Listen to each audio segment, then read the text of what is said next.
a few things that come up here, but one of them being when you talk about sticking, 7, 10 people in a house, the first thing I think of is there's problems that I see on the residential normal rentals when it's a family or friends who live together. And now I feel like you're basically making that show The Real World where it's like 7 people pick to live in a lot, so Right. you're talking like now, like, shower time and like who's going to do the dishes. And this one's got their TV on and quiet hours and smoking and this. So obviously, whenever there's a problem, there's a solution, there's an opportunity. So Yes. it's obviously working for you. So what are some of the things to look at? Like, how do you address? Let's start with just the house rules, like who does what responsibilities. Because I would imagine all those people at some point are butting heads because someone forgot to flush the toilet or someone left something on there or didn't clean up their mess or whatever it might be. I mean, there's definitely, I would say, just a set of house rules that has to happen. And those have to be pre-framed at the beginning and reinforced. Some of the things that you would think are big issues are not usually big issues. We will add bathrooms a lot of times to these homes. I take a half bath and make it a full, we'll add a full bathroom. We try to keep a 3-to-1, no more than a 3-to-1 bedroom to bathroom ratio, right? In a perfect world, it'd be 1-to-1. I'm actually building a building right now that's an almost 1-to-1 ratio of rooms to bathrooms.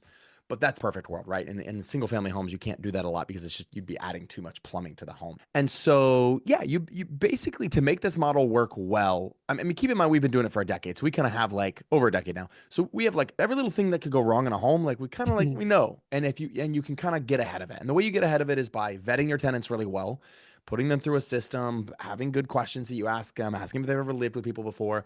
And then the other stuff is just a lot of pre-framing of what the house rules are, right? Like we have quiet hours is one of the ways we keep the home quiet is having quiet hours. We don't put any TVs in the common area. That's another way that we keep the home quieter. We'll put games but no TVs in there. We don't even call it quiet hours. We call it headphones hours. Like you guys can do whatever you want, listen to your TV, whatever. Let's like put it on headphones. One of our students has a home here in Charlotte, and one of his guys has this full studio like drum set in his room. He lives in a co-living home. He lives in one of these rooms, but he's got headphones, so like he can play drums literally all day. Nobody cares. Doesn't make any noise. It's fine, right? So it's things like that that you've got to pre-frame. And then on the back end of this, you've got to be able to kick people out fast when you find them breaking the rules, right? No smoking is definitely, you mentioned smoking is definitely one of our house rules that people initial and agree to when they come into this. We limit the number of overnight guests that they have. They can have 5 in a month, but like that's in the house rules. We don't like enforce that dramatically, but it's there just in case we need to enforce it. It's there just in case someone complains and we're like, hey, right? But other little systems, having, keyless entry locks on every person's room and on the front door and having cameras. I mean, we have cameras in the common space. Obviously, you're not allowed to have any camera anywhere where there's an expectation of privacy, but in a common area, it's kind of like a common area of an apartment building is really what it is. Exterior cameras, outdoor cameras, the whole 9 yards. So there's little things that you just kind of put in place over time to kind of catch a lot of these issues. You don't need to have shower times. That's usually it's 2 to 3 people sharing. That's literally out of, we probably have in our group right now, we probably have 1,500 co-living doors. So this is not like tiny scale. This is like, hey, there's a decent number of these. We've dealt with a lot of problems, and that's probably one of the least problems we deal with, to be honest.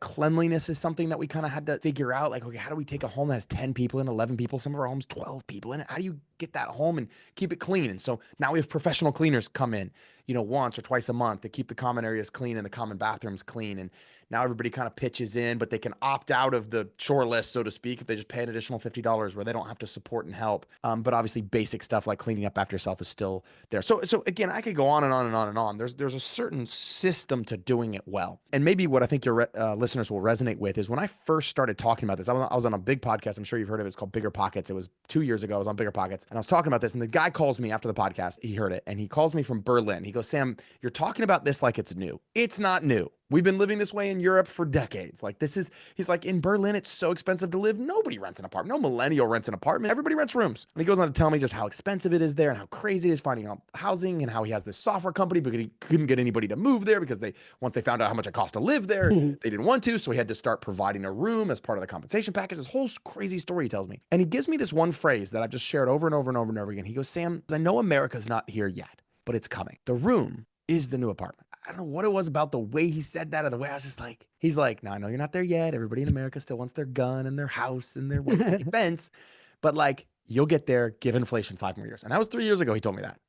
And we've made, and again, I'm not saying that, I'm not trying to glorify this. This is terrible in some ways, but we've made massive progress towards the room being the new apartment, right? And because that's what people can afford. And what people, it's not just what they can afford. It's also a part of like what they want to afford. Like, sure, some of these people that live in our homes, they make six figures, but they're single and they travel all the time and they don't want to afford an apartment. They don't want to afford a house. They want to pay their $700-800 a month, all utilities included, and they want to go have experiences and spend their money in places they really want to, or they want to invest more, or things like that. So it's a powerful, powerful strategy. And I think the room is the new apartment, and we're heading that way fast. And as this picks up steam.